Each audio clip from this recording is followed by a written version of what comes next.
Okay.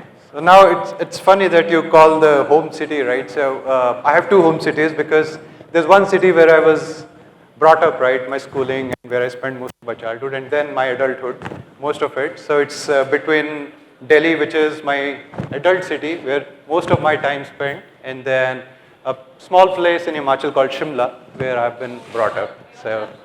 So you know Shimla, right? I don't have to talk much about it, but it's one fun place which I always want to be whenever I feel like chilling out and taking some time off. I just go back to my home city. All right, so good afternoon all. My name is Amit Gupta. I take care of technical sales for Dhruva in India. And I know I'm probably one of the guys who's between you and your lunch, so I'll probably keep it very clean and crisp. So when we talk about data security on autopilot, I want to give you a different flavor. I know there are a lot of sessions that you've attended in the last 1.5 days. We've been talking about the information security, which mostly talks about how to prevent and detect your data from getting impacted during a cyber attack, right? But there's another flavor that I want to give you from a data protection perspective and business continuity perspective, and this is what I'll be talking about today. Now, if you see, in today's world, and this is some stats from the IDC, that 46% of the attacks that happen are the successful attacks, and 50% of those attacks, the customers end up losing the data, right? And then the customers who lose the data, 93% pre-attack, they say that they have certain tools and technologies that can take them to an ideal recovery point. They know how to go back to the known data when there is a cyber incident that happens. But still, once the cyber incident happens, the number one reason those organizations say was why the data loss happened is because they were not able to find the ideal recovery point to get the data back, right? And most of the organizations who get hit by a cyber incident, 70% of those organizations rely on recovering the data back from their data protection solution. But still, they spend $1.82 million to get their business up and running post a cyber attack. So when we talk about a data security here, right, in the traditional world, and I know you all would relate to it, that when you look at cyber security or data security, you look at security two ways. One is it's a NIST framework that you see on the screen. You look at identifying, protect, detect, and responding to a cyber incident. And for that, you implement certain backup solutions that you see on the screen, the Palo Altos and CrowdStrikes of the world. And these are the EDRs and XDRs that help the attack from happening in your environment. They are basically the frontline defense of your organization that helps you to make sure that you're prevented from such attacks. But then you also look at the backups, which help you during the recovery of the data. But then if you go a couple of years back, right, the backup team, the backup solution that you're implementing had nothing to do with the cyber security.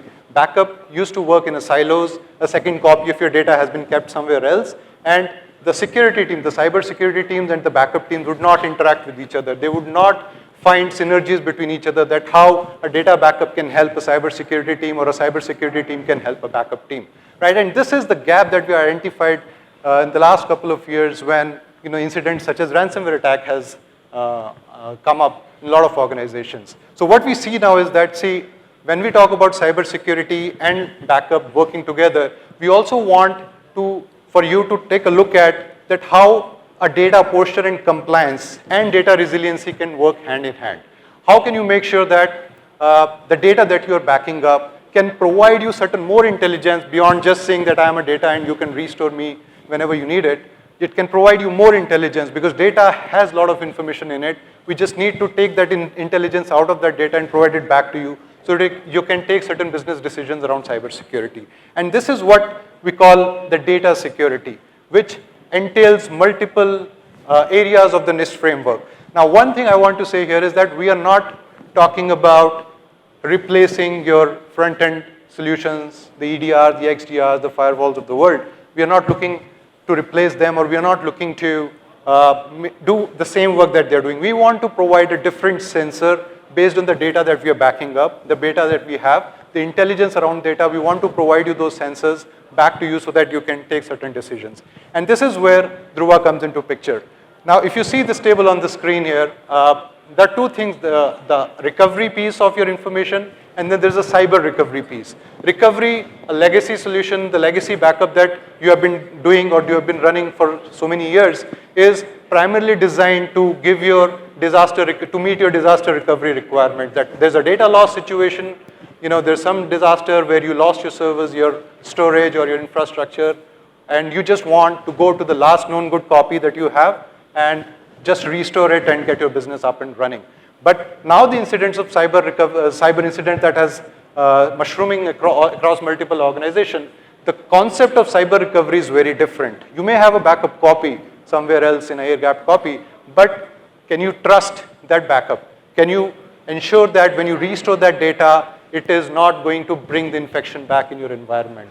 Is it a good copy to restore to, right? And if there is an infected backup copy that you have, does your backup solution allow you to quarantine the backups? Does your backup solution allow you to threat hunt the malicious files in the backup so that you can restore them? And if you see here, the recovery decisions are made usually between the IT and the business owners. But when it comes to a cyber recovery, it is not just the IT and the business people who are involved. There are many, many more teams that are involved. It could be legal teams, there's the security teams, there are many other teams, the management team, the boards. Everybody is involved to make sure that your cyber recovery is happening. And when you talk about cyber recovery, most of the times your RTOs and RPOs are not going to be met. In a normal standard recovery, you have to adhere to the RTOs and RPOs. But when it comes to a recovery like a cyber recovery, a recovery post a ransomware attack, then your RTOs and RPOs are not going to be adhered. Your basic agenda at the time of doing a cyber recovery is to get your data back with minimal data loss and also to ensure that it's a clean data. You're not going to bring the infection back from your backups back to your production environment. So this is what we call as data security on autopilot. The three pillars of data security: the autonomous protection, rapid response, and guaranteed recovery. Autonomous protection means back up your data in an air-gapped copy, make sure that your data is resilient, you can access your backup data as and when you need it, it's always available to you, and you can always restore it. Rapid response is in the case of any event that's happening, your backup data can give you certain intelligence back to you. Can it report a malicious behavior to you? Can it report any anomaly within your backup data? Can it report any change in the backup patterns, any backup data patterns back to you, right? So that's rapid response. And when it comes to recovery, can your backup tool recover the data in the minimum, shortest possible time, but at the same time ensuring that it's a clean recovery. It's recovery that you can put it back in production, certify it, and put it back in production. So this is what we call as a Dhruva way of making sure that your data security is met. One is, when we take the backup of your data, we analyze if there is any change. There are certain machine learning, AI-based algorithms that's running in the background, and they will ensure that if the data is changing at a different rate, it's showing in a normal behavior, once the backup is taken, then we report it back. And the way we report it back is not just by means of alerts or emails or something like that. You can integrate it with your existing SIM solutions, and your cyber incident response team can respond to those situations. And in the event, and when they look at these cyber incidents that's happening through the SIM tool, they can also automate the response. If there is a backup that's infected, you can, through your SOAR or SIM solutions, you can automate the response and make sure that that backup is quarantined so that nobody can restore it from that backup, and you can bring the infection back unknowingly back to your environment, right? And then there is the security dashboard, which obviously is 24/7 visible to you and your administrators, who can report certain malicious activities right on the dashboard. And then when you are ready to do a recovery post an attack, can you do a clean recovery? Can you recover to an isolated sandbox environment so that once you are restoring the data, it's restored clean to an isolated environment? Then your security teams go in, certify the restores. If it's clean, then you take the decision to put it back in the production environment. And a lot of times when you have a backup data, you can run forensics on that. When did the attack started to happen? And backup data can talk to you a lot. It can provide you a lot of information. When the data started showing a normal behavior, when was it, the ransomware started encrypting your files, So all of that RC and forensics is something that you can expect a backup tool to give, and this is what Dhruva intends to do and doing today for our customers. Just a brief about Dhruva, we are a SaaS-based platform. A lot of you know Dhruva. We have a booth outside. If you want to know more, you can always come to us. We are a SaaS-based platform. We run about 7 billion backups per year. We manage about 450 petabytes of data across AWS's 20 global regions, 6,000 global customers, 50% year-on-year growth, and we have one of the highest NPS scores of 89. Getting a highest NPS score like 89 in a SaaS world is a pretty good job, I would say. So coming to the capabilities of Dhruva, so the way the Dhruva is designed, the architecture of Dhruva, the foundational security is built in the architecture itself. You don't have to do anything additional to make sure that you get the foundational security aspects of Dhruva, which includes obviously an air-gapped architecture. We are based in AWS Cloud, so you automatically get your backups away from your own environment in an air-gapped copy. Immutable backups, because the way that Dhruva is architected, the data is encrypted, it cannot be accessed directly, it does not have a compute to access or somebody doing any malicious activity on your backup data. So immutable backups, and then access controls such as RBAC, multi-factor authentication, data lock, all of those things are built in the foundational security. And we are also providing managed DDR, which is the data detection and response service, which again at no additional cost, but that's come to you default as a part of the foundational security. Then we look at a certain security, additional security aspects, which comes from the security posture and observability, which is to do with analyzing your data. It is more proactive in nature to find out what's happening with your data. We are taking the backup, that's fine, but can we report back certain malicious behavior within the data? Can we report back any changes to the data pattern back to you, right? So unusual data activity, data audit logs, rollback actions, these are some of the things we have done there. And one of the good things that you could do is you can now integrate, I'm not sure how many of you have done today, have you integrated your existing backup solutions to the SIEM tool, but this is something that we recommend, that you integrate your backup solutions with SIEM tool so that any kind of malicious activity that may be happening within the backup environment can be reported back to your security operations team, and they can create an incident and they can go and investigate what's happening there. And then the accelerated ransomware recovery, post the attack, post the incident that has happened, how quickly you can get back to your feet. Can you make sure that your backups can be quarantined so that nobody can restore the data unknowingly? Can you do a recovery scans within your backup? Can you do a threat hunting within the backups to make sure that if there's any malicious content there that can be quarantined, that can be removed right from the backup before you do the restores? Can you do a sandbox recovery? Can you do a recovery playbooks? So all of that is part of the ransomware recovery. Just a few seconds on managed DDR. It's a data detection and response service, which is by default coming with the foundational architecture of Dhruva.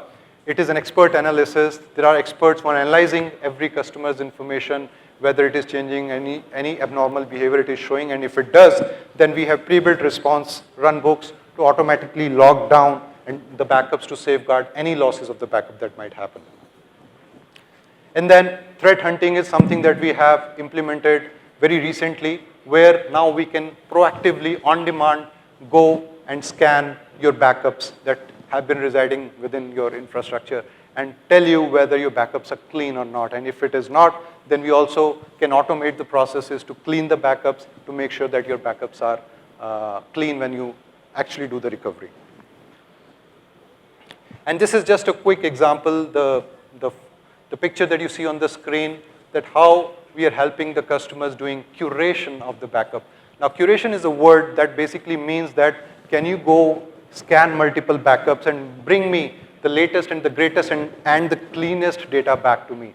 This is a very simple example that you see on the screen. The backups are running, and then there is an encryption event that's happening, the ransomware encryption event that's happening, and it is encrypting the data slowly. On different days, different files are getting encrypted, but the backups are still running. The backup is still backing up that infected data, but then obviously backup, the way the backup is designed, it's not gonna spread within the backup, but then there are backups which are not clean.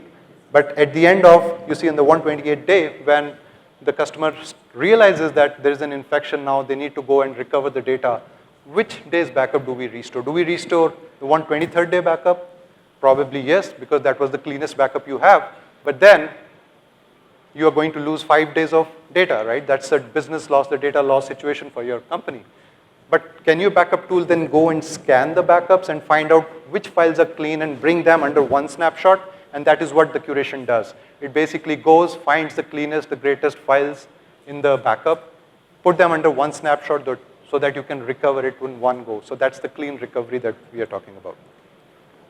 So with that, I'll end my session. I would like to invite a partner who will just spend 2 minutes here talking about how they bring value to the table. So I'll invite Niket on the screen, please.